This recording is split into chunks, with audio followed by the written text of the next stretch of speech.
The world is in crisis and the results of that have not hit home yet. It's a tsunami effect that starts somewhere else and ripples its way around the globe. The dire consequences are going to hit home, and they are going to hit home hard. Make no mistake, a new world order is evolving, and it is not going to be good. Being rich won't matter anymore. The ones who will survive all this are the ones who act now. I am not talking bunker mentality here. I am simply weighing up the facts and acting accordingly. How do I know this? I have lived through it all before, and believe me, there is only one answer.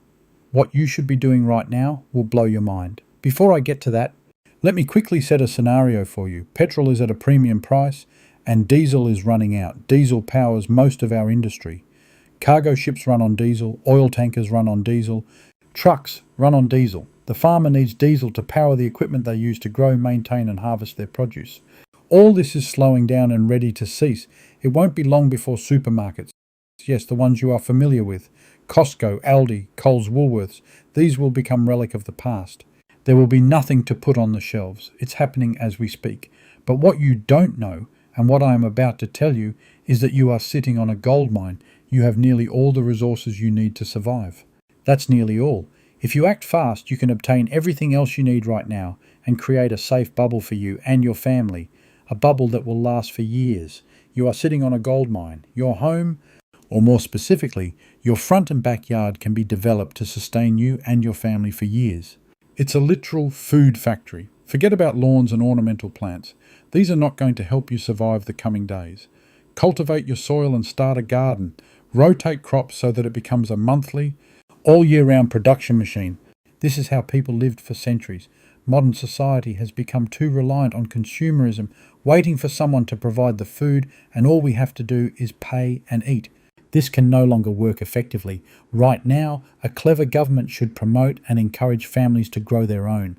But like all governments, they wait until we are in the thick of it before they act. Need an example? Think COVID-19 and the lockdown era, only this is much, much worse. You could form a neighbourhood co-op whereby you produce and swap different commodities. Your neighbour could keep chickens while you focus on a vegetable patch. Grow things that store well and will keep.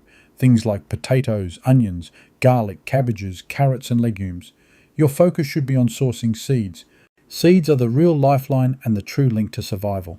You should be finding and storing a variety of seeds while they still exist and storing them for future use. Plant propagation should become your new key interest. If you have no backyard to speak of, as in concrete with a few scattered pots or a tiny backyard that does not seem a viable source, then contact me through the comments section.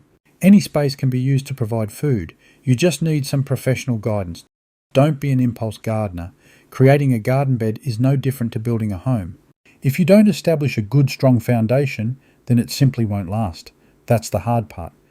Don't throw scraps in the compost bin. Toss them in the garden. Throw a handful of worms in. Worms are the best soil cultivators out there.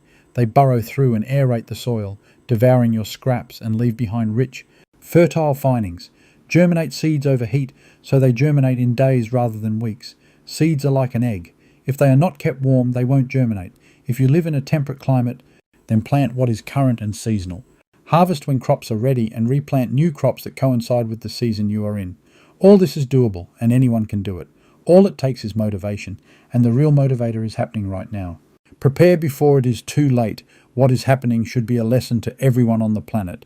We live in a volatile, fragile world where nothing can be deemed safe and secure.